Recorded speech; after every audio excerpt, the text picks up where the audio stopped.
Oh, we're live. What's up, everybody? Sorry for the slightly late start. Been kind of around, rushing, rushing around my house, getting it ready to have dinner with my mom. Cook some steaks. Hope everyone's feeling good. Let me. I haven't even looked at the. Here we go. We'll do this. Nope, that doesn't do it. I need to find the link to get to see everybody who's chatting in damn. Here we go. Oh God! Oh, it's so loud. That's so okay. All right, we have so many people hanging out with us today. We have Philip D. Hernandez, we have Barry Compton, we have LitRPG Reroll, also known as Lavelle Jackson. Who else? We got JS Grolke, looks like. Uh, DR Master 9. Is that Frank Albelo? And Ron Smith and Rasta Life Reggae, Fiji film. Guys, thank you so much for coming and hanging out with us. I think maybe Frank Albello is wanting to join the stream. I thought I saw somebody with another Albello last name, possibly his wife, possibly his sister, um, saying that he was going to be on the show. Kind of a weird way to get notified. Oh, looks like DR Master. Oh, DR Master is Frank Albello, I think. That's his name on. His name. Yes. Okay. That's his name on Discord. So he was asking for the hangout there. Let me get him a link real quick. Hope you guys had fun at the last SBTL. That was a lot of fun for me. Um, I always like hanging out with Lars Machmuller. He always he's always a good guest, always entertaining. I always like having Justin host better than myself hosting. Maybe it's just me being lazy, but at the same time, I think maybe he does a slightly better job at hosting. He's just got that. He's just got that hosty personality. I think we end up with a better show. Oh God, no! What is this? No, stop! No, there he is. That's Frank Albello, I think. Hey, How you doing, Frank? good, good. All right. So glad that you could join us. You have been selected. Let's see, the No Names, book one of the Calforn Chronicles. Yes. Can you tell us? We're gonna go ahead and just start with this one since you just came on. Um, and so yeah, just tell everybody all about your book, man. When did it come out? So it came out earlier this year, April, I think. Um, and it's basically dystopian sci-fi with gamelit elements as far as skill progression, and then a little bit more other aspects that I hint at towards the end that you have to read to find out. All right, cool. So I'm looking up your script that you sent in. Yeah, I also sent it to you on Discord. I don't know if that'd be easier for you to see. Oh, you just did now? Oh, like a while ago, but it Okay. should be fairly quick to pull up. Bastards. How long ago was it that you sent it? Um, in Varnoth. May, I think. In May, okay. But I mean, it's like sent directly to you. Sorry guys. Just this is always a problem for me. I need to like start before the show, even though like before the show I had no time today anyway. But before the show, re-email everyone's stuff to myself. Okay, let me look through Discord here. I'll probably be reading off the screen. Here we go.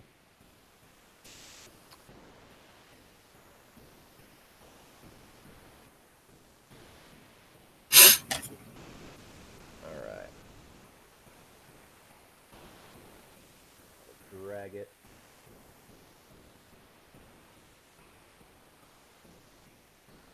There we go. Cool. All right. So you have character notes for us. That's great. Yes. All right. A setting, a hidden frozen moon where lower caste people are being imprisoned and experimented on. The group has found a hidden alien city under the surface of the frozen moon. They search for safety and food, as well as mutants to hunt. All right, our character descriptions: Alpha, MC, late 20s, early 30s, determined, caring, and fiercely protective for the others in his group. Sort of an electrical slash mechanical engineer with a propensity for justified violence. For some reason, I just started thinking of Space Quest, the where you play as a janitor in space. Uh, I don't Yes. know why. Let's see. Marvin is an AI robot mech that is bonded to Alpha and helps the group. Okay, so what's his personality like?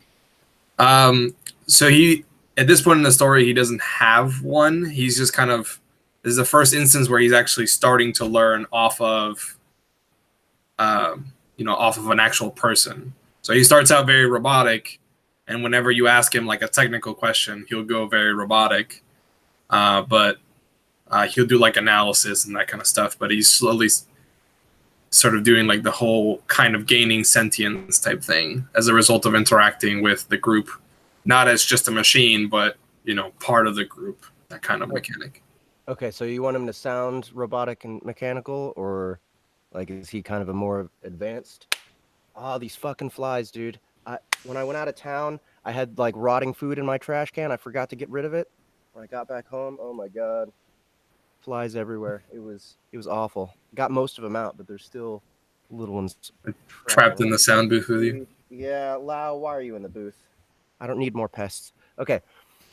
So do you want him to sound more robotic or like advanced, almost Yeah, data like? it's fluent speech. It's just kind of like monotone, and there's certain instances where it's not so monotone when he's kind of like giving an opinion on something. Uh-huh. Yeah, but Okay. but it's fairly like advanced, as it's talking. So Okay. All right. So Gamma, female youth in the early teens, worked as a farmer and quite uncomfortable with the current fear for their lives. Okay. So scared, sort of scared little girl, but not that scared because she's a farmer, maybe tough. yeah, I mean that they're all surprisingly tough. They all kind of, when they first got to that moon, they would kind of had a like oh crap moment, but thanks to the fact that Alpha has kind of maintained his head on his shoulders, they're just kind of trudging along and getting more badass, or at least that's the intention as they go. Okay, I missed beta. Let's see.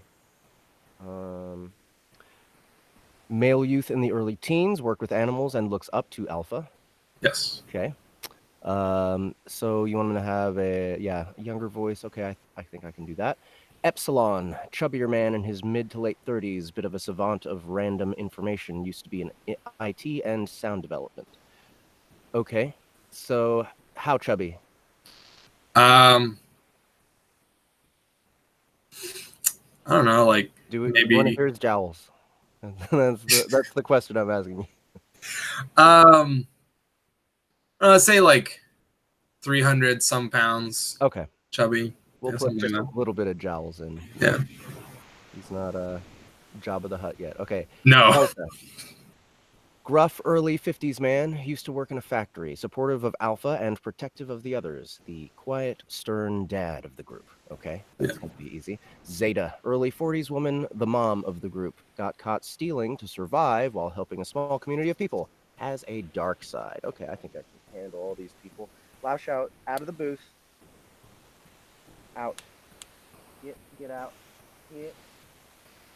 Good girl. All right, so let's get started. Right before we do, I just want to say hi to everybody who was here. Oh man, we had 17 earlier. It's gone back down to 13. Who else is here? Please say hi in the chat. Barry Compton. If Jeff didn't have some issue, would this even be an SBTL? That's a good point. Danny Katz is here. Let's see. Troy Bergeron is here. Fill a Ziploc bag with water and hang it. Learn that from my great grandma. It really works. Okay, I will try that. Damn, what's going on in that background? Are you talking about my my stack of kind bars? It's not that messy. Okay, I hid all the mess from that sliver of view that you can see of my house. You How dare you you? gotta just put up a curtain between Yeah. the outside world and just trap yourself inside the booth. I've been thinking about hanging a green curtain so that I can do like key it out and have a background or something. I don't know. Okay, that was Kremno who said that. Devin Williams, hello. And yeah, that's everybody so far that has said hi. Thank you guys for joining us. I'm gonna get started now. All right, so we are working on the No Names, book one of the Calforn Chronicles by Frank Albelo. And if you guys like what you hear as I'm reading and you get more interested in it, the link is in the description below for the book on Kindle. All right. So I'm gonna give your guy a little bit more of a rougher voice. I don't know why. I just kind of have an instinct to do that. And Sounds this is good to first me. person. Let's see how we do. We had somehow arrived at an underground city. The passage led out onto an enormous cavern that reached up from the surface of Dunland and several hundred feet below the small outcropping where we stood. From our position, I noted that the ceiling of the cavern was either ice or some kind of glass that was allowing natural light to filter into the underground space. There was a small winding path that led down from the outcropping to where tall metal and stone buildings rose from the ground. There must have been dozens of them, all of various sizes, with slightly rounded and tiered facades. The beehive-like structures looked to meld with one another seamlessly into street blocks, smooth roads running in a grid around them. What drew most of my attention, however, was what appeared to be foliage beyond the city blocks. Thanks to the light from above, greenery was visible in the distance. I felt excitement rise in my chest, but I did my best to stamp it down. The others, however, were not as reserved about what might be lurking around. And Beta is the little dude. Are those trees? I heard Beta exclaim behind me. I turned just in time to see him and Gamma rushing down the slope. I started jogging after them, the other older members of the group following close behind.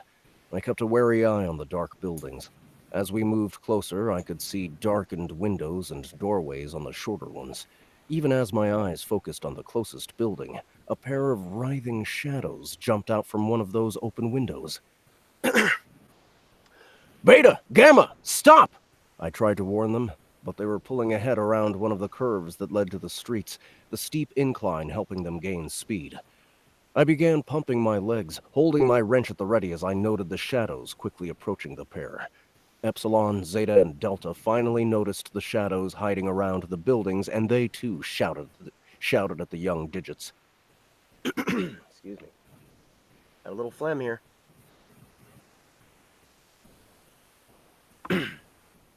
Marvin, jump in front of the kids, I managed to mutter between breaths. The ATC's repulsors lit up, and the ATC that has been following behind the group began to whirl loudly. A second later, the mech was sailing through the air. Thankfully, we had been much lower to the ground level, so the ATC was able to land on the ground with no damage from the fall. Beta and Gamma stopped abruptly as they noticed the ATC jump in front of them. I was livid that I had allowed the others to deactivate their helmets, essentially removing the ability to use our comm systems. The temperature had been increasing steadily as we made our way down the passage, and removing the HUD saved us precious battery time. The tension of the last few days must have been messing with my brain more than I realized. Beta and Gamma couldn't be expected to react logically all the time. I quickly activated the helmet, not stopping for the short moment of total darkness while the helmet booted up. As I finally reached the ground level, I saw the shadows leap from the nearby building. I used the comm to order the mech to block the shadows from striking Gamma, who was closest. There was a loud thump as the bodies of what had noticed their approach rebounded off the ATC. I kept pumping, the digits on the incline. Metabolic hyperburn mastery advanced. I ignored the voice and focused on getting to the youths. As I got closer, I saw that the shadows I had seen were some kind of dog. However, these dogs had 4 and 12 arms, respectively, sticking out randomly from their bodies. The arms were weakly lashing at the air after they were stunned by their collision with our robot cart. Not waiting for the creatures to recover, I jumped. Taking a step on the back of the ATC, I drove the pointed end of the wrench into the closest dog. There was a sickening crunch as the pipe wrench cracked the cranium and pierced the dog's throat underneath. A veritable waterfall of black blood spilled onto the smooth rock floor, and I fought to regain purchase as the other dog shook off the impact. Its dozen arms began to thrash more quickly as it focused on the pair that stood paralyzed as they stared at the dog. I did my best to use the wrench to move forward, already ordering Marvin to stand in front of the youths, hopefully buying them enough time for me to make it. It did not. Hey, real quick, do Yes. you think you could mute until you have something to say? You've got like some static going on. Oh. Cool, thank you so much. All right. The dog rushed the ATC, using its clawed arms to grip and leap over the robot, landing on Beta's chest. As the creature's arms tried to tear into the armor, rocks flew from the approaching group. While some of the rocks struck Marvin and Beta, the majority found their mark. The rocks got the creature's attention, and when it saw the number of people rushing it down, it scurried off Beta. The dog quickly ran for the street, disappearing into the shadows of the tiered buildings. By the time I was able to get out of the gore puddle, the other digits had already made it to Beta and Gamma. Zeta was checking them for wounds, and Delta was fussing over what they did. Beta was shaking. His armor had protected him from the claws, but the gashes on its surface and the missing plates from his abdomen belied the close call that it had been. I wanted to reprimand Beta, but I knew it was not the time. He and Gamma didn't deserve to be here. They should at least have normal trade jobs, not be fighting for their lives with mutated creatures at every turn. When Zeta noticed me closing in on the huddle, she moved back so I could speak with the pair of runners privately. "You okay, Beta?" I asked as I crouched next to him. Yeah," he breathed. I nodded, understanding the shock he had been through. I left Beta in Zeta's capable hands and motioned everyone else over to the corpse of the dog. "This is less than ideal. One of these things is still alive out there, and considering there's an animal here that looks just as fucked up as the humans we've been encountering, we should assume there are more," I said while eyeing the shadowed buildings. Gamma is the little girl. Okay. What are we going to do? Asked Gamma. And Delta is the older guy. "There ain't much we can do right now, little lady. We can only hope being prepared will be enough," replied Delta morosely. I shared Delta's opinion. I just gave him a southern accent for no real reason, I guess because I'm doing a deeper voice for this guy. Hey, that works. It sounds fine. Alright. I shared Delta's opinion. It was imperative that we move to a more defensible position. As I readjusted grip on my wrench, the handle slick with blood, I realized we also needed something better than rocks for the others to use as weapons. I was sure there were no objections to my use of the pipe wrench, but our lack of proper weaponry meant I had to do the heavy thing. Had to do the heavy hitting.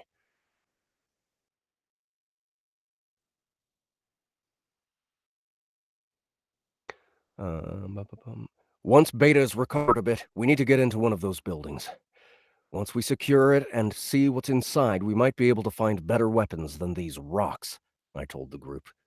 There were several grim nods of approval. They all understood we couldn't rely on just one person and a few distractions. If this underground city had more mutants, then we all needed to be ready. It took a few minutes for Beta to be able to stand steadily. With his helmet retracted, I could see how pale his lightly bronzed skin now looked. I asked Epsilon to keep an eye on him. Epsilon had spent the most time with the youth other than me, and I imagined he would be more comfortable. Epsilon didn't seem to mind that he patted Beta gently on the back as he escorted him and Zeta to the What? Oh. Epsilon didn't seem to mind. Epsilon didn't seem to mind, and he patted Beta gently on the back as he escorted him and Zeta to the rest of the group. Looking at the blood spattered on the ground, I had a thought. Marvin, can you use this blood to power your systems? I asked the mech. The robot didn't reply right away. It quietly whirled next to the body of the mutant. The needle that had bound the needle that had bound the ATC to me ejected, stabbing the dog creature in the neck. The tube jerked, suctioning the black blood to analyze. After a few seconds, the needle pulled back and the cart form ATC turned to face me. Affirmative. It is necessary to acquire live specimens for complete extraction. Active circulatory system is necessary to account for low vacuum pressure suction, the machine replied in its robotic voice. I think I could be more robotic than that. I'll try more robotic next time. I still marveled at how the ATC was able to use blood as a power source, but right then was not the time to get into the bioelectrical sciences. Just when I was about to ask how much power it had been able to extract, Gamma addressed it. Gamma is the girl. Okay.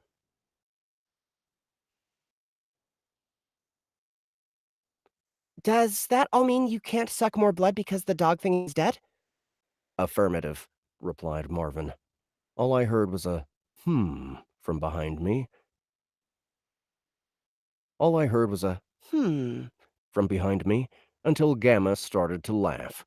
I turned to look at her, and she managed to control her laughter enough to address our raised eyebrows. We are traveling with a robot vampire. I think we really are breaking some sort of record for most ridiculous situation. With the exception of Zeta, who smiled weakly at Gamma, the rest of us just shook our heads. While Gamma wasn't exactly wrong about our metallic companion, the extent of her reaction was unexpected. I was becoming concerned for what would happen to our psyche if our current level of stress didn't change. Forging past my concerns, I told the others we would move to the nearest building. I hoped that the mutated dog would suffice as a corpse for Starden, so I pushed the corpse of the dog closer to the incline that led to the passage to collect on our way out. The rank smell was muted due to my suit helmet. While walking back to the group, I saw the others collecting the rocks they had pelted the dogs with in order to save Beta. Let's see, okay. Beta, okay. After the sudden attack by the dogs, I decided we needed to improve our vigilance. I took the lead. Marvin stayed at the back in case he had to block some unexpected attack. From his position, he was also able to rush forward to block a creature that might try to flank us. Delta stood to the right, covering Beta and Gamma, while Zeta and Epsilon were on the left. Before we started walking, I made sure everyone had their helmets active. The armor plating extended from their chest pieces, enveloping everyone's head a second later. Everyone ready? I asked, readying my pipe wrench while the others held their rocks. After receiving nods from everyone, we made our way to the building slowly. There were about 300 feet between the incline to the passage and the closest building. We were about 100 feet from the incline. The remaining 200 were excruciating. Being in the open made me nervous, and evidently the others too. The closer we got to the building, the more the other digits huddled together, barely retaining formation. The decay of the structures became apparent. While the shiny metal that rimmed the tiers of the buildings looked to be untouched, the stone of the building laid crumbled on the ground. In some spots, entire sheets of rock had split off the building, leaving rubble on the ground. The material of the building looked similar to concrete, but was much darker than the one I was familiar with on Earth. The street that led from the incline to the buildings looked to have been worn away somehow, and only part of the cleared path remained. It only took a few minutes to make it to the closest building. Everyone hugged the wall, Marvin again at our back, and we circled around to what we presumed was the front of the building.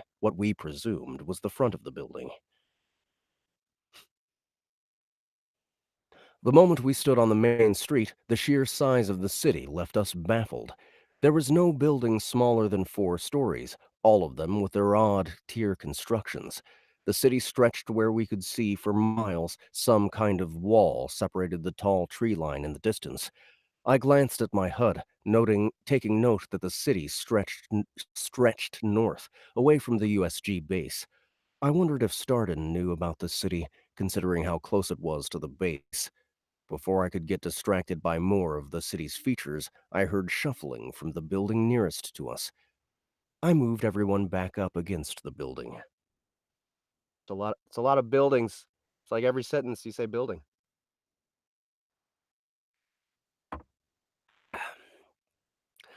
The buildings all had hexagonal entrances and small circular windows spaced regularly on the second tiers and up.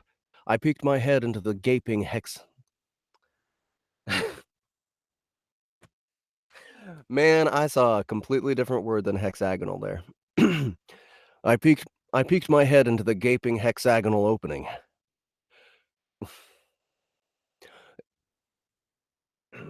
A rotted set of planks lined the ground just inside the building, suggesting the presence of wooden doors long ago. The natural light coming from above did little to pierce the gloom of the first tier. I spoke quietly into my comms, directing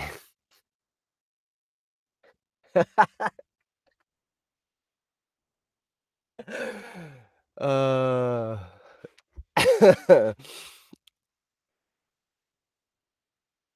Jeff, get your head out of that gaping hexagon. It's terrible. It's terrible. This is the content that they come to Sound Booth Theater Live Yes. for. Yeah, exactly. Gaping hexagonals. I spoke quietly into my comms, directing Delta to take Marvin's spot at the back and for the ATC to take point. The faint illumination provided by the mech revealed similar piles of rotted wood scattered around the first tier. I white-knuckled my wrench while following close behind Marvin. The first floor of the building looked empty other than the rotted wood. It took a few minutes, but we rummaged through the piles and no creature leapt at us. There was a pair of shiny metal doors at the back of the building, but no discernible way to open them. When I tried to pry them open, the metal refused to move. After some more excuse me. After some more semi-blind shuffling along the wall, we found a set of stone steps leading up to the upper tiers. The staircase was just wide enough for 2 people side by side. Marvin's light proved slightly more effective in the enclosed space, so the ATC moved in the middle of the group. I stood in front while Delta was one step behind. To my left. We served as the first line of defense, hopefully stopping anything that might try to jump us from getting to the others. The smooth steps echoed with the metallic scrapes of our boots, but no other sounds reached us. When we arrived at the second floor, we were met with an actual functioning wooden door. There was no doorknob. It had been broken clean off, but when I pushed on it with my wrench, the door swung wide. There was an audible screech as the unused hinges moved for the first time in forever. I quickly rushed in, everyone piling into the room, and held my wrench ready. There was an uncharacteristic lack of fighting from that point. The floor we had entered looked to be some kind of office level. There were rotted stacks of browned papers and flat stone surfaces with scattered bits of wood around the floor. Is this an office? I heard Gamma asking Zeta. The woman nodded. I think so. These things all look like desks, but they all look much older than any I have seen. The whole wood thing is definitely a surprise. I agreed with her. A few years prior to the Grim War, trees, forests, and wooden products were at a market high of only for the rich. The times since have not changed. Only a few officials and bankers even had wooden furniture or leftover mementos. Shaking myself off of earth thoughts, I began testing the wood scattered on the ground. While most of it was rotted and not far from mush, it was in much better condition than the ground floor. I hoped that if we moved up to the upper floors, the materials would be usable.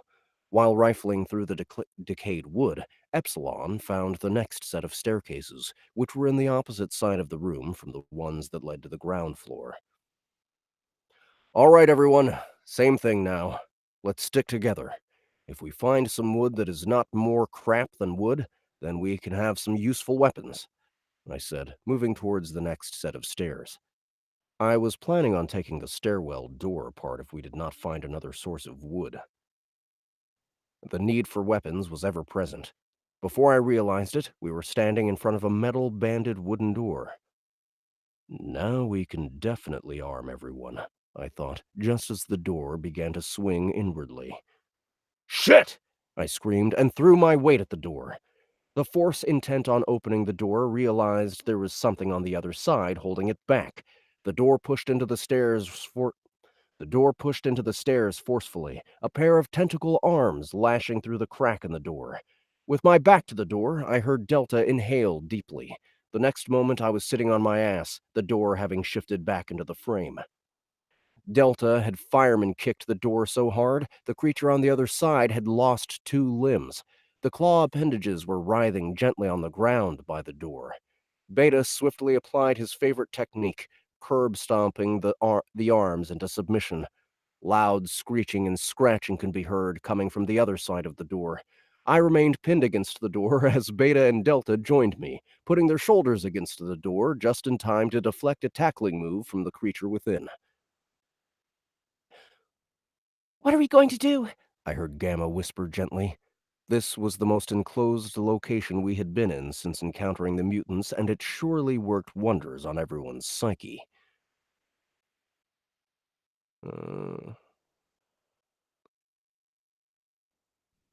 Okay, Epsilon is the fatty? Yes, okay. Yep. All right.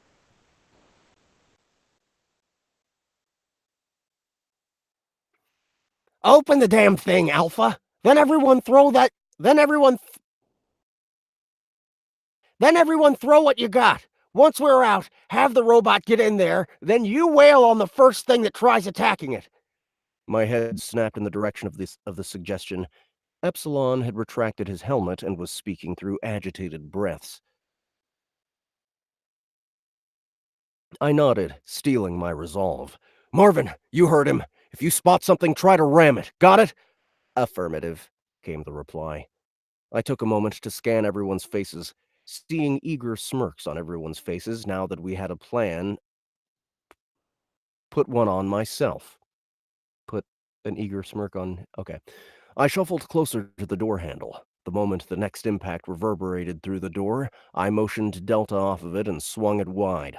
I ducked just in time as 4 pairs of rocks flew into the room, eliciting a pair of squeaks. Squeaks? Okay. As soon as the last rock was thrown, the ATC plowed forward past us, crashing into one of the now visible shadows. In the moment the rocks were being thrown, I noticed that the tier was almost identical to the previous, except smaller. Rushing in after the whirling mech, I swung low and up with my wrench. The teeth of the wrench connected with the brisket of another mutated dog. The force of the blow sent it up into the stone ceiling above. The creature stuck there for a moment, then splattered guts onto the ground where it landed.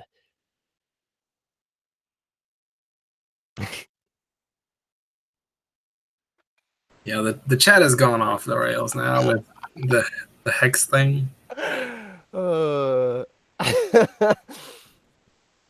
Oh, man. Conditioning mastery rank 1, 2%. Metabolic hyperburn mastery advanced. I noticed the digits rushing to pummel the other dog creature, but halted when they noticed that what Marvin was doing. Apparently, the artificial intelligence had taken my desire to charge it with mutant blood seriously. The ATC had pinned the mutant dog to one of the office-typed tables. The mutant had 3 weakly flailing arms that were growing weaker by the second as the mech suctioned blood right from both of the dog's jugulars. Moments after, the mech reversed slightly. The body of the creature dropped lifeless to the ground, while Marvin whirled loudly. Charge at approximately 40%. 6 days of normal operation remaining, announced the mech.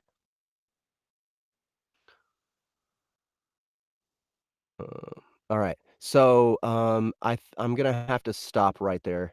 Sorry about that. Well, I'm Yep, running out of time. it's good. 5:37. I need to be out of here by like 6:15. So, and I have 2 other requests. But yeah, this is sounding gritty and kind of fucked up. Kind of Yeah, an interesting concept. I would recommend a little bit of editing because yeah, one thing that readers don't like is seeing a word like repeated a bunch of times. In several sentences at once or yeah. in succession, but and so there's some punctuation stuff, but otherwise I think it's an interesting concept. So yeah, it was fun to narrate. Thanks so much for coming on and talking about your book and hanging out with me here on Sound Booth Theater Live, requests only. And everybody else, if you want to check out this book on Amazon, the link again is in the description below. Anything else you want to say to peeps for the next request? No, I mean, I just hope that everybody gives it a chance. It is very dark. That is pretty much the intention. It's about as grim dark as kind of my writing gets, but it is very unforgiving as far as the story is concerned, and it it's gory without getting too much body horror, but there is a lot of violence in this one versus my other books. What do you mean? What do you mean body horror? What does that mean? So there's mutants, as you might be able to tell, Uh-huh. and that there's some descriptions that people are like concerned that it was going to be grotesque, but it's a lot of, people have multiple arms, people have, giant fleshy bags of people, and Oh yeah. yeah, it borderlines on that, but I've been told it doesn't cross that boundary where it becomes actually uh, unpleasant. So it's just I don't know. That sounds unpleasant to me, but that also sounds like the fun of it is the unpleasantness. right. So it's just like if you had people that are just randomly mutating out of control, like what would that entail? So, That. I don't know. That sounds like fun. Like what if that was their way of leveling up? Like instead of you getting stats, you just gain new body parts, and then yeah, I mean that. you never lose. You never lose body parts. You just eventually become like.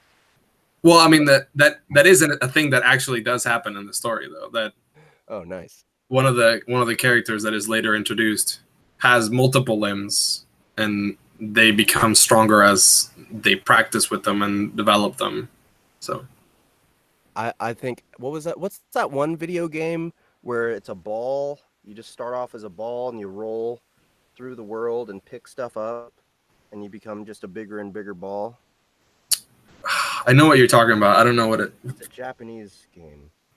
Yeah, I don't know what it's called, but I do know Katamari, what you're talking about. Katamari Dime.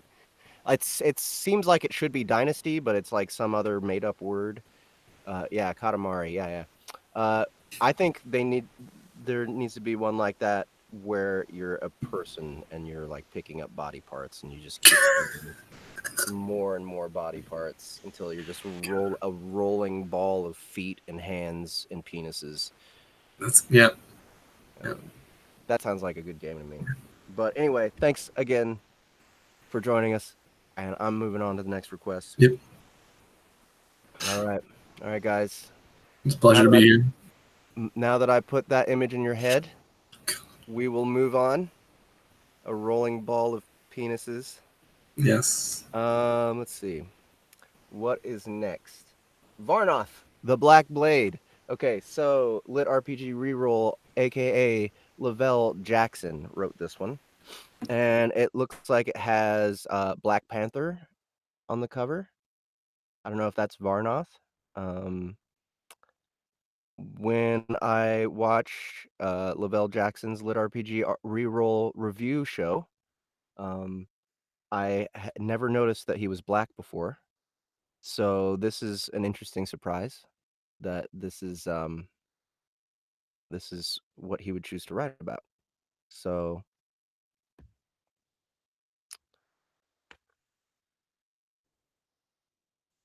oh no. No. No, no, no, no. Sorry, people can't call me when I'm having my show. It's just not possible. It's not acceptable. All right, so glad that Lavelle here. Oh, by the way, you know what I should have done? I should have linked Lavelle's YouTube show, his YouTube channel in the description below. But if you haven't watched it yet, he does review quite often. I don't know. It seems like he releases more than 2 videos a week on average. So if you go subscribe to his YouTube channel, just search LitRPG Reroll, re-roll, and you should be able to find it. He has reviewed quite a few of our books, but he also reviews non-audio. He reviews Kindle versions of books as well. So go check him out. He's always got an opinion.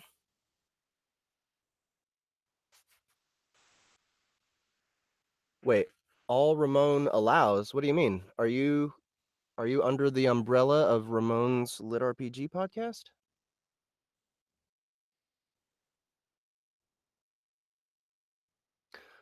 Please, Lavelle, tell us.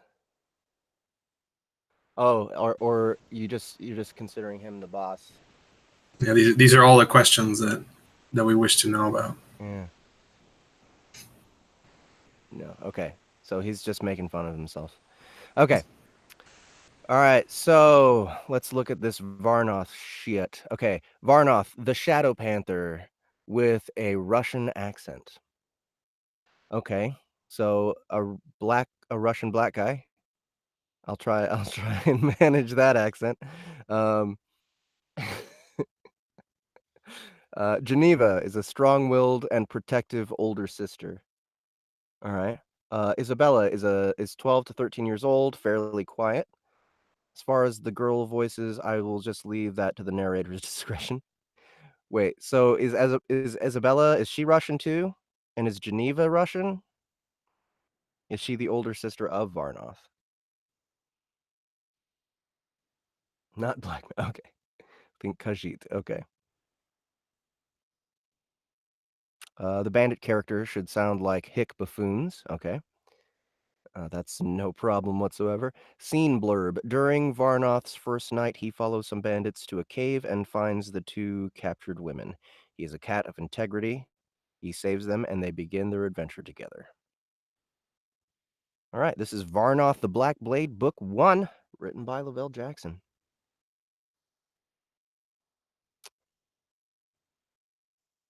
Humanoid Panther. Gotcha.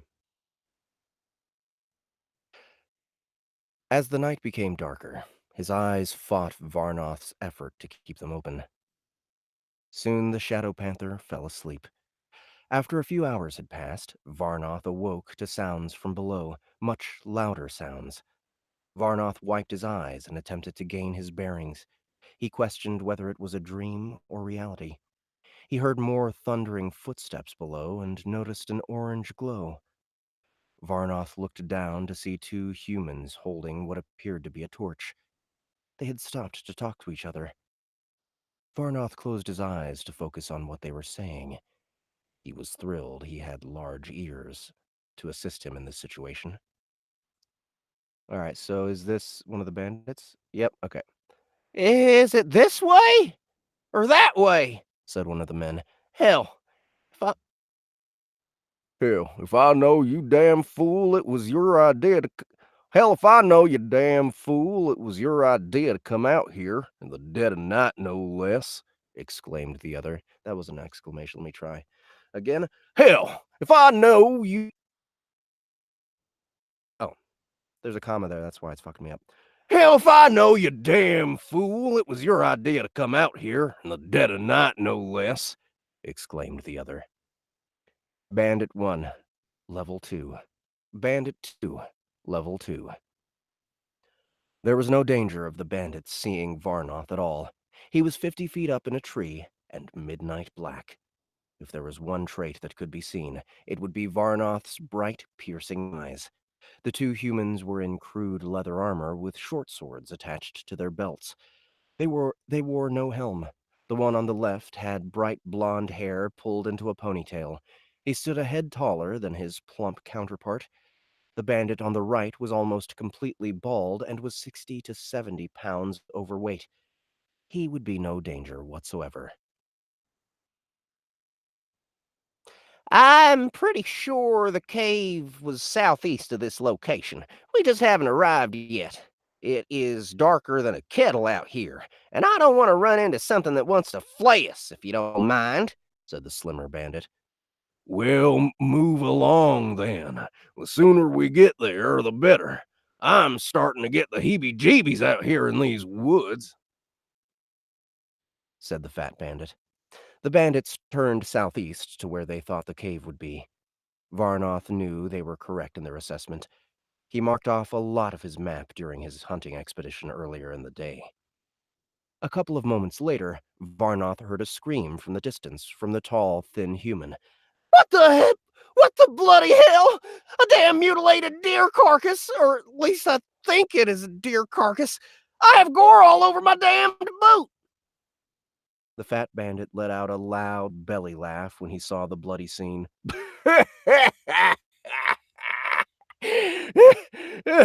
You are going to need new boots. That gooey mess won't come out in the wash no matter how many times you try. So, mate, I wonder what got a hold of that deer. Had to be something big, eh? Let's keep going. If you laugh at me once more, I'm going to make you wear that carcass back to camp, yelled the skinny bandit as he stepped over the flesh of the deer and back towards the cave. Varnoth could not help but find some satisfaction from causing the skinny guy's hardship. He giggled silently. Should I follow them to see what they are up to? Varnoth grabbed his pouch and proceeded to leap on the treetops instead of going back to the ground. The trees should carry him to the clearing where the cave was located. Varnoth made it to the clearing in no time. The increases in acrobatics and stealth are paying off. However, Varnoth would not have the same results with much more cunning opponents. These bandits were buffoons. Varnoth saw the bandits standing outside the entry to the cave, mumbling back and forth to each other. The fat bandit attached his torch to something on the side of the cave opening. The other bandit began walking in and motioned for the fat man to follow. As they entered the tunnel, light started to get softer and softer the further that they went until it was gone completely. How large was this cave? What are they looking for? Should I follow? Varnoth's battle with curiosity and his safety resulted in curiosity winning the fight. He dropped down from the tree like a feather. There was no sound when his feet touched the ground. Varnoth crouched and made his way to the opening. Since it was night and the bandits had a torch, he would know if they were coming back toward the opening. Everything was clear, so Varnoth started moving down the tunnel into the bowels of the cavern. Varnoth's night vision was incredible. He had no trouble seeing anything at all. As he made his way down the corridor, he saw a faint glow from the torch and the bandits mumbling to what sounded like a third party. As Varnoth got closer and closer, he could make out a terrified female's voice.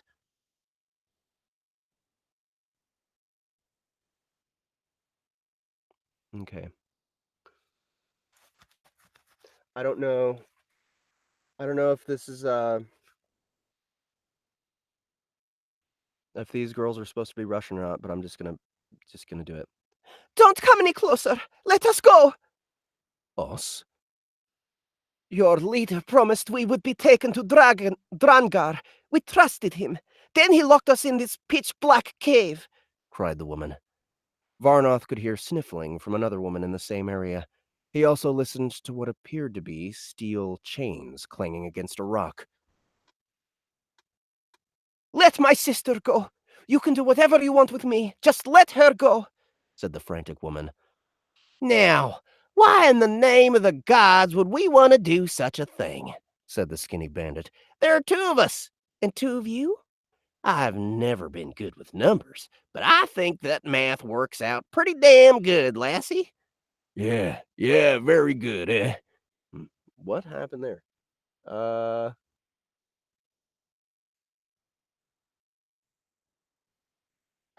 Not Russian females? Too bad. Too late. They're Russian now.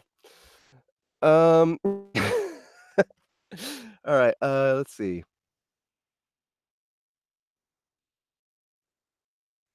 Yeah, very good, eh? Said the fat man.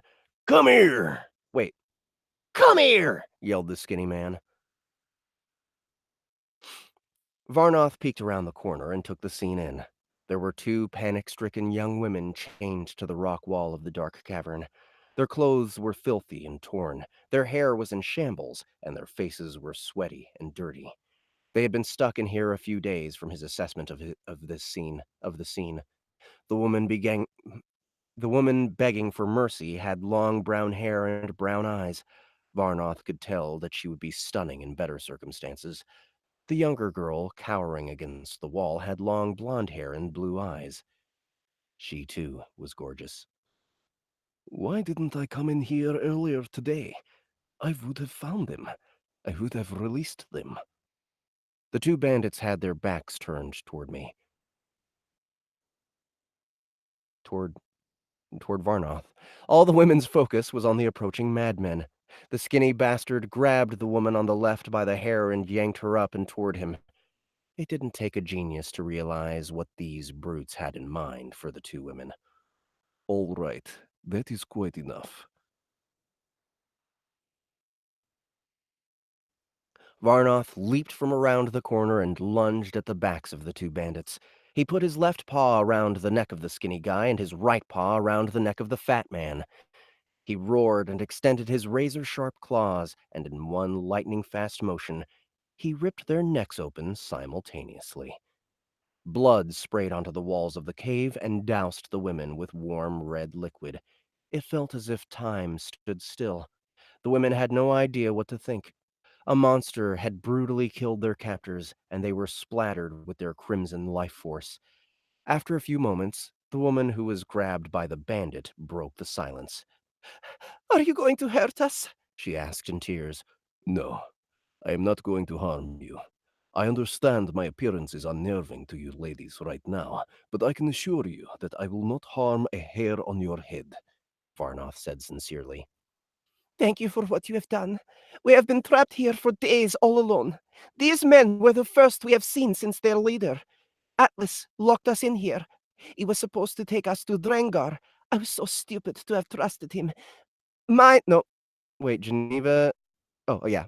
My name is Geneva, and this is my sister, Isabella." My name is Varnoth. It is a pleasure to meet you. However, I wish it was under better circumstances. Have you eaten lately? He dug into his leather pouch and took out 2 angel plums and handed them to Geneva. She gave one to her sister, who was still in a state of shock. Oh. Okay. They were ravenous and devoured the precious fruit in mere seconds. Geneva was much older than Isabella, who looked to be in her early teen years. Varnoth guessed Geneva was in her mid-20s. He handed them 2 more plums, and the women partook of them quickly. The fruit juice ran down their chins and wet their hands. The dirt on their face made reddish-brown smears. Varnoth then realized that he would have to unchain these women.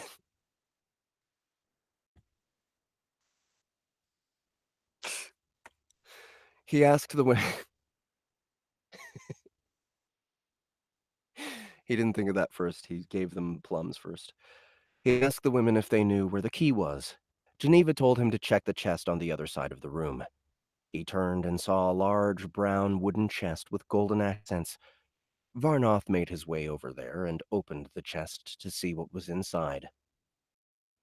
"You have found 1 times silver key, 50 times gold, 1 times jug, 1 times crude leather cuirass." Cuirass, yeah. Several prompts showed up in Varnoth's interface, but he pushed them to the side until he had time to look at what they said. Varnoth took the silver key over to Geneva's lock, and it made a soft click and released her swollen and bloody wrists. Geneva immediately rubbed her wrists. Varnoth handed Geneva the silver key and nodded. Varnoth didn't want to make Isabella even more frightened than she already was by approaching her. Being approached by a large jungle cat who just ripped out two men's throats only a few feet from them had to be shocking. Geneva promptly unlocked her sister from the chains, and they embraced in tears. While Varnoth had a moment, he addressed the notifications in his interface. You have killed Bandit 1. You have received 100 experience points. You have killed Bandit 2. You have received 100 experience points. You have reached level 2. You are adapting and getting stronger. May the gods continue to shine upon you. You have 10 attribute points to distribute. Varnoth felt a rush of energy scatter and surge throughout his body. He would be careful with how he applied these points to attributes. Making a wrong placement could spell disaster as his journey progresses. Varnoth knelt between the two bloody corpses to loot their lifeless bodies. You have found steel short sword, leather gloves, 1 times minor health potion, 1 times leather pouch, 10 times gold. Varnoth was pleased. Do you guys like how I do this when I'm the stats? Varnoth was pleased.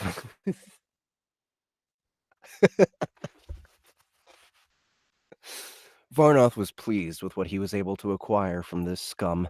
He would put these items to use for good and not evil. The extra leather pouch was very welcomed. He equipped the following items. You have equipped crude leather cuirass, rarity, common. You have equipped leather gloves, rarity, common. You have equipped steel short sword, rarity, common. Russian jazz hands.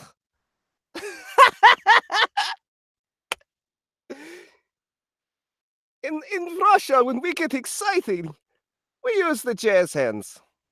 The steel short sword is a true. The steel short sword is a true blessing from the gods.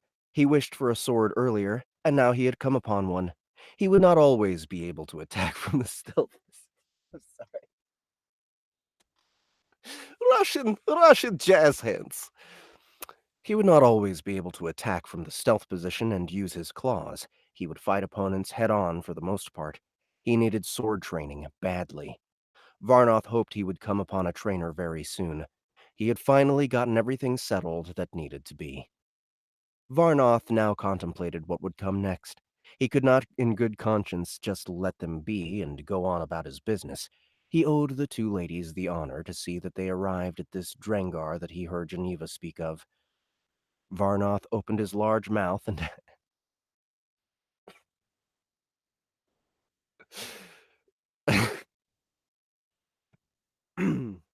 Varnoth opened his large mouth and asked, Where is Drongar that you spoke of to these bandits? A village? A town? Geneva rebutted. That is our hometown. Our parents are there. They tend a farm a mile out of town. We were returning from Finnmark. I am a seamstress, and Isabella is my assistant until she comes of age to perform her trade. As we were returning home down the Regal Road, a caravan of men stopped by and told us they would accompany us to Drangar and protect us. The leader of the group of thugs is a man named Atlas. He seemed so genuinely nice, and I was stupid enough to fall for it. As we came closer to the end of our journey, Atlas's demeanor changed for the worst. He locked us in this dreadful cave. Atlas had plans to hold us for ransom. Where is this camp? How many bandits are there now? Asked Varnoth. It is just east of here. There were only 7 bandits in the group, and that is including Atlas and these 2 abominable men. That would leave 5 people at the camp. Come to think of it, won't they be missing these 2 men soon and come looking for them? We must leave now. Can you take us to our father's house in Drangar? Geneva asked. You have received a new quest. Geneva and Isabella were captured on their way home from Finnmark. They were fortunate that you were able to rescue them. Geneva has asked you to take her and her sister home to her father's farm. Do you accept? Yes or no? Reward? Unknown. Varnoth gave a. I'm sorry, this is so much fun. My wife loves the stealth position.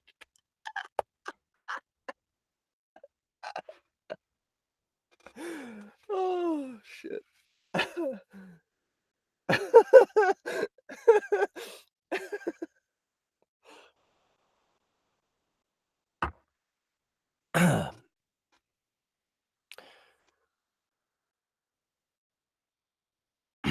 Varnoth gave a hesitant nod to Geneva.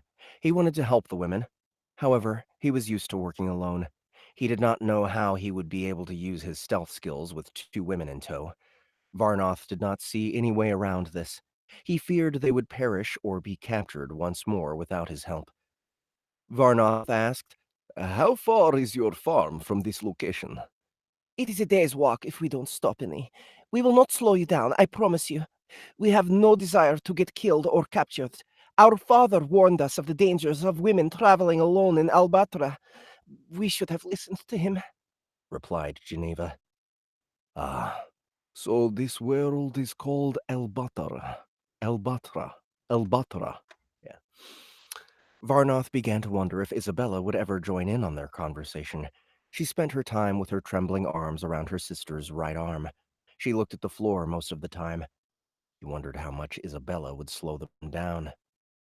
He feared the worst.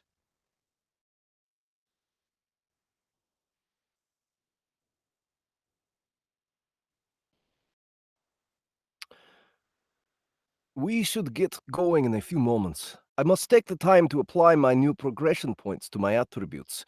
I need to be as strong as possible to accomplish this quest, said Varnoth. He sat down in the corner of the cavern and accessed his interface. Varnoth had 10 points available to add to his attributes. He must be careful not to waste them. Varnoth felt it was paramount that he put points into strength, dexterity, and vitality. He placed 3 points into each of those. He suddenly felt stronger than before. The leather pouch was lighter. He lifted the short sword, and it felt like a feather. He chose only to put 1 point into intelligence. Varnoth was utterly oblivious to any magic use. He did wish to remedy that as soon as possible. For now, he didn't want to waste any more than 1 point.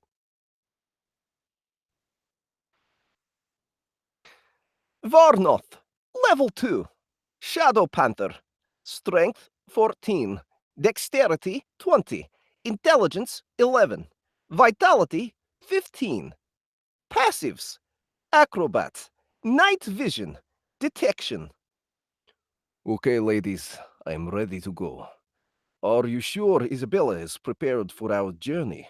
She seems to be very traumatized and weary, said Varnoth. I am ready, sir. I will not hold you up.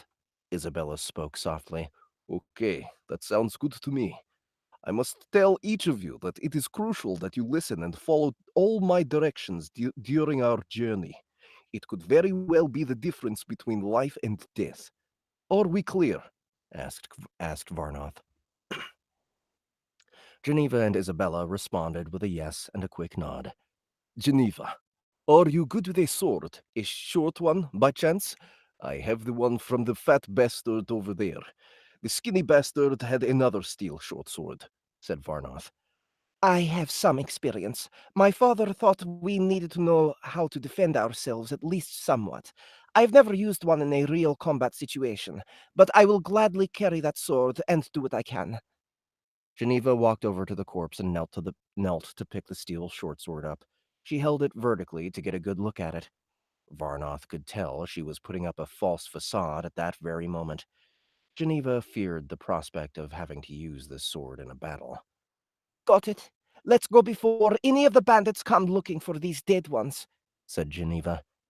Varnoth took a deep breath and began to move down the tunnel to the exit of the dark cave. All right. And that. There's like a little section of chapter 3 here that maybe Lavelle added on accident. But this story so far, I don't get it. I don't understand it. There's a Russian panther. That's cool. and he killed some hicks who were gonna rape some girls. That's cool. Uh, but I'm not really sure what Varnoth is about yet. So, if you guys got curious from this reading, if you're interested to see what Lavelle has cooking for you, as a critic of LitRPG, you should check out this book on Kindle. The link is in the description below. It's the first one. It's the first link. And yeah, go buy it if you're interested. So thank you, Lavelle, for requesting Varnoth the Black Blade. He didn't have a blade either. Well, he had a sword and he didn't want it. I guess it wasn't a black one though. So I guess that's why he didn't want it. I don't know. He gave it away. But he has the jazz hands, the jazz paws, and he defeats rapey people. All right. So last request of the day, changing faces. Let's see here. See if I can just search for it.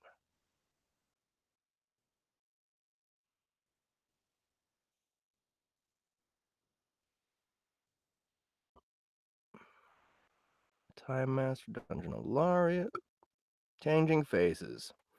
All right, this is by an author named Sarah Lynn. Needs Russian steel.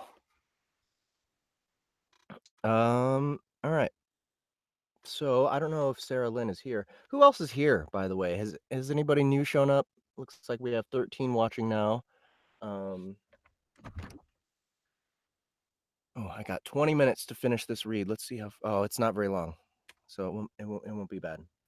But yeah. So anyone who's new here for right now, new today, since I asked for a hello earlier, please say hi in the chat. It's good to see you guys.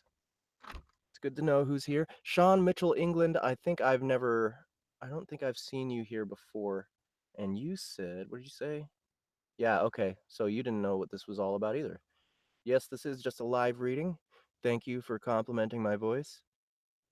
And I got you into audiobooks. That's fucking awesome. Well, thanks for stopping by and hanging out with me. Very nice. Well, I do this bi-weekly. That's once every 2 weeks, not twice a week. Thank you, Sean. You are awesome as well. And I hope you keep coming back and subscribe. And if you haven't, oh, Brett Cole is here. What's up? I don't think I've met Brett Cole either, but I'm glad you came. If you guys are new here and you guys are having fun, please like the video, subscribe to the channel. You can go binge watch a bunch of my other goofy shit. We just did a Sound Booth Theater live with Lars Machmuller. We were talking about, was it The Fallen Bard, the sequel to the awesome Wayward Bard that we released last year. And Otherworld series. I don't know if I've heard of that one.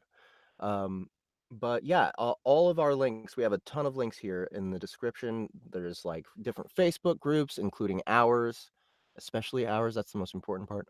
There's also our website where you can go and sign up for our newsletter so you know what's coming up from Sound Booth Theater soon.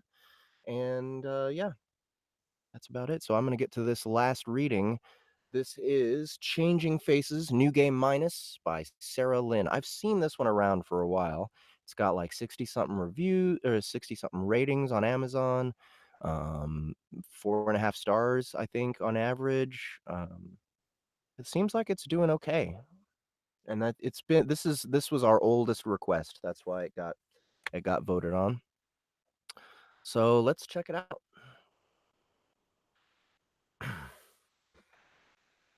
Oh, Other Life. Gotcha. I love that series. Really good. All right, characters. Bloodwraith. Former archvillain turned reluctant hero. Arrogant and a bit ruthless, but less cruel than he believes himself to be. Okay. Mira? Created to be a busty bimbo type NPC, but she's gone off the rails. She's a mix of bitterness about her past and more affectionate sarcasm when it comes to Bloodwraith. That sounds really interesting. Denia, a cheerful and optimistic young warrior. She's more in touch with her emotions than the others and less certain of herself. Scenario: the three are recovering after a battle in which Denia nearly died. They are discussing the abilities Mara displayed during the fight as well as what to do next. It's relevant that prior to the scene, Bloodwraith and Denia have been intimate. Mara knows this and teases them about it. Okay.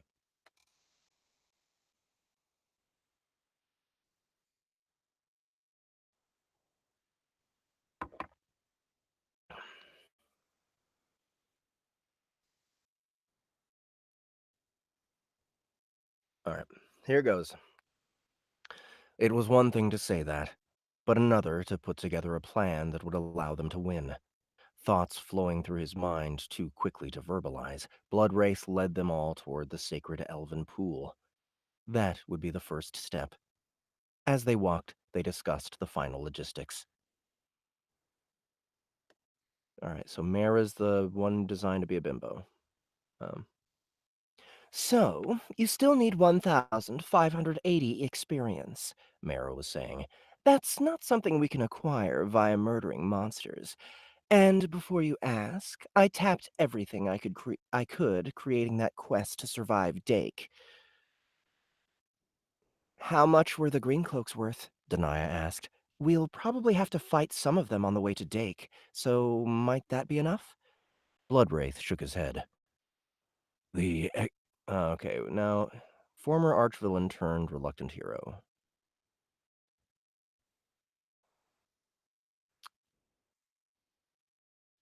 The experience isn't awarded until after the battle has completely ended, and twice now it has entered some sort of marathon mode for an extended conflict. We need to finish our preparations before we make contact with Dake's forces, because once we do, I don't think the boxes will grant me any more power. Oh, that's too bad. Mara, you're sure there's nothing big we can kill nearby? Pretty sure that Drake is the only dangerous monster still alive. Mara glanced over to Bloodwraith. What about a murder spree in Cresthaven? To consider it, but it might trigger the start of combat, Bloodwraith said. But their conversation had led him to what he believed was the correct solution to this part of the problem. I think the better solution is to put all our effort into money. Sell everything that isn't essential and buy the boots. That will complete the boots quest and the overall quest to gather the armor. Good thought. The Boots quest might not be worth too much, but the other quest has been such a long-running one that it should be worth plenty. But even if we liquidate all our assets, can we come up with 15 gold pieces in time? They discussed their options as they walked, both obvious choices like selling items of value and crazier plans involving defrauding the Adventurers Guild. It would take something dramatic in the end, because the rough calculations in his mind suggest they wouldn't get close enough with simple measures. When they reached the new construction above the healing pool, the priests were surprised to see them. One of them started to say that the area was off limits during construction, but Bloodwraith lifted the man by his shirt until his feet dangled in the air. Bring us a bucket of the pool's water. Immediately. The voice he had once used to command undead seemed to work just as well on the priest, who rushed to obey as soon as he was set down. Bloodwraith glared the others into submission and then turned back to his allies. Now that they had the outline of a plan and were moving forward, the dark air had lifted. Denia especially seemed more enthusiastic, currently focused on Mara. It was amazing how his knife just went straight It was amazing how his knife just went straight through you. Can you still hold a sword when you do that? You could be unstoppable. I'm afraid it doesn't work that way. Fun as that would be. Mara shook her head regretfully. It was a bit of a desperate attempt, but I was thinking about how the system refused to allow me to wield a weapon. I've been designated a non-combatant, it seems. Well, it occurred to me that if that was the case, I should be entirely a non-combatant. But the more I get involved, even giving you potions, the less I can maintain that. That seems really weird, but I assume you're right. Denia turned back to him, still smiling, but tears were beginning to form in her eyes. I didn't say anything earlier because I was worried about you, but you saved my life. Both of you did. Now that he was fully considering strategy, Bloodwraith wasn't in the mood for sentiment, but he managed to find a smile for her. Of course, I'd have given more to do it. It's just, I've never come that close before. I was so scared, but I couldn't say or do anything, and Denia. He put his hands on her shoulders, interrupting her sadness and forcing her to look at him. I will do everything in my power to prevent you from dying. And if you do die, I'll bring you back as an undead. ah! She lunged forward, pulling both him and Mara into a hug.